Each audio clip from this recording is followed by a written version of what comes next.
Hello, hello, hello. Welcome, friends. Welcome.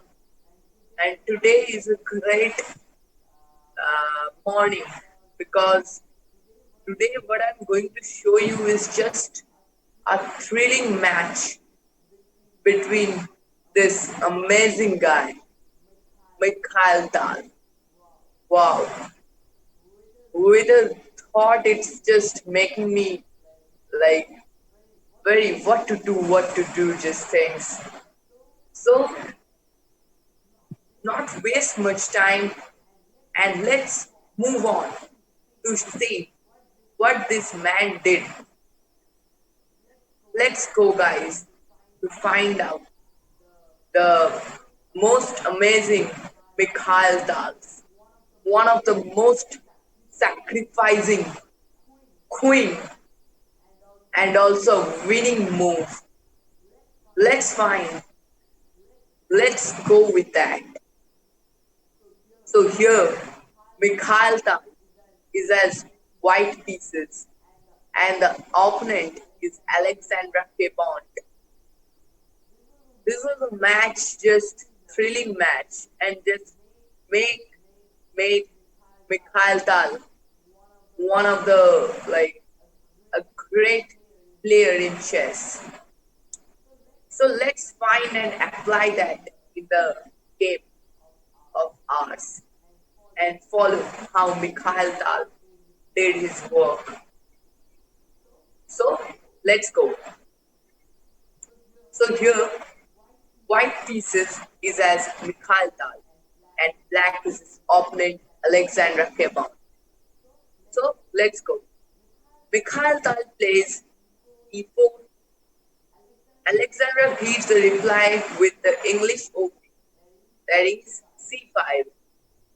English opening, he likes to play English opening because he likes to develop the speed on this diagonal, and this seems to him quite aggressive, and he loves to play this in most of the cases. So Mikhail Tal continued as knight f3. Opponent plays d6.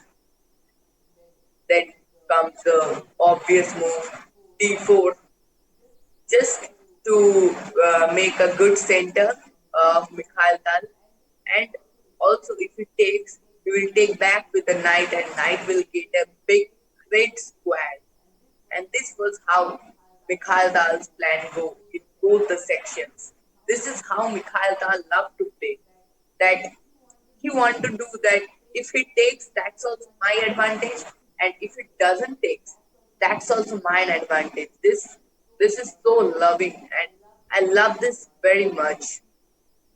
So let's continue with this. So he takes, opponent takes the pawn. Mikhail Tal take back with the knight as the obvious move. So opponent goes on with the developing moves as usually. So Mikhail Tal plays this knight on c3. So while analyzing this game, what I thought that what the difference between me and Mikhail Tal. The common difference that I could find is instead of developing this knight on c3, I I if I was on their place, I must have gone for this bishop check to the king. The pawn is already gone because of his English opening. So it's a creditable check. He protects it with the bishop. Then slowly I could have exchanged the bishop like this, I could have gone. So what Mikhail Tal did is knight. He developed the knight c3.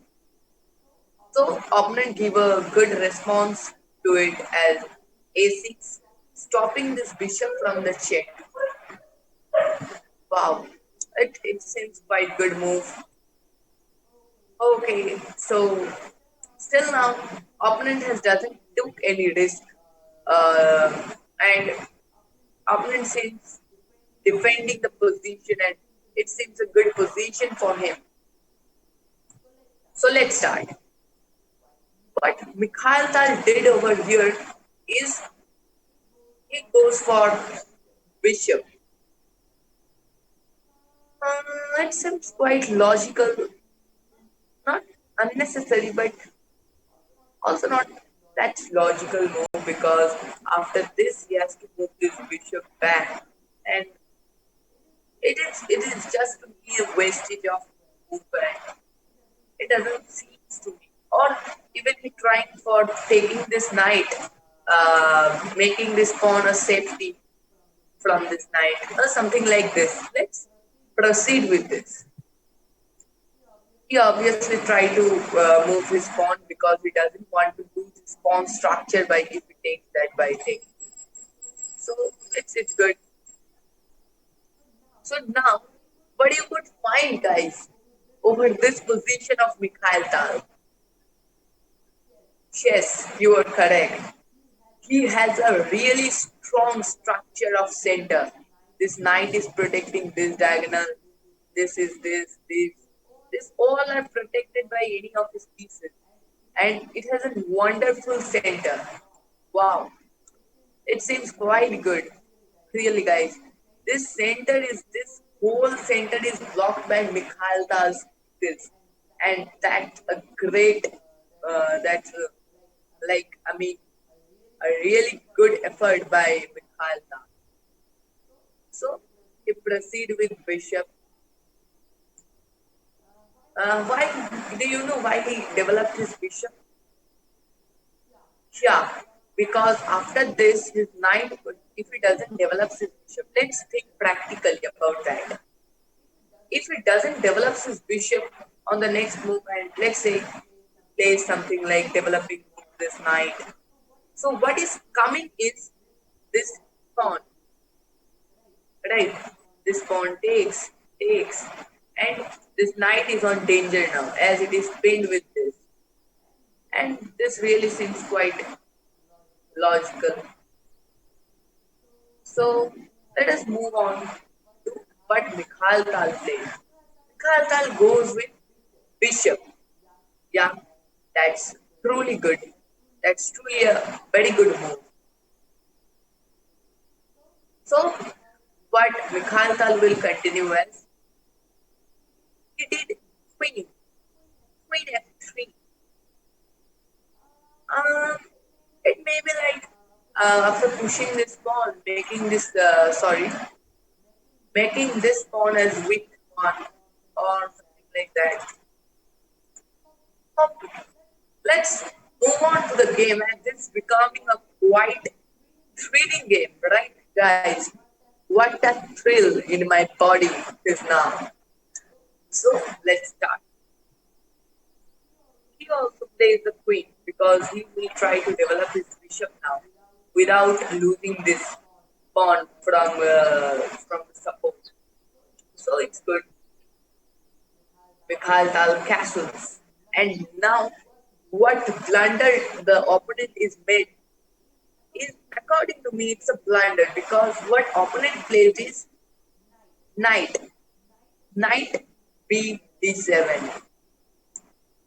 Knight b d7 is quite not logical to me because if I was on that place, and even the computer says that in this position, black needs to castle, short castle with this without developing this knight. Okay, so let's go with it goes with the bishop. Then it's too late. It's too late, but it came. It came at last. So it's back, goes for this. Then slowly the game moves. And now, see, after moving the bishop, black is attacking the white queen. And can you imagine what Mikhail Tal did? Even while I was seeing this game, I was like, what? What was that move? So let's see what Mikhail Tal did. What he did is E cross F6. While I was seeing this, my eyes got just mashed up. I was thinking, what was this white queen. But I've forgotten that it's Mikhail Tal. He could give his anything, any of his pieces for making opponent or winning the game. So let's find how it won. The opponent becomes green and took his queen. Then Mikhail Tal goes as bishop cross f3, then d5, knight cross e6, f cross e6. He now given his knight as well. What is left with him? Can you just imagine? Wow. Then he goes with the check. Bishop h5, check. g6, obvious one. Bishop cross g6. King f8. King cross e7, check. F cross e7, check. F King g7. Bishop g3. And now, if you see, it is this is hanging. Although this pawn is going for a queen. So now he goes for knight f6, protecting the square from this pawn. So after knight f6,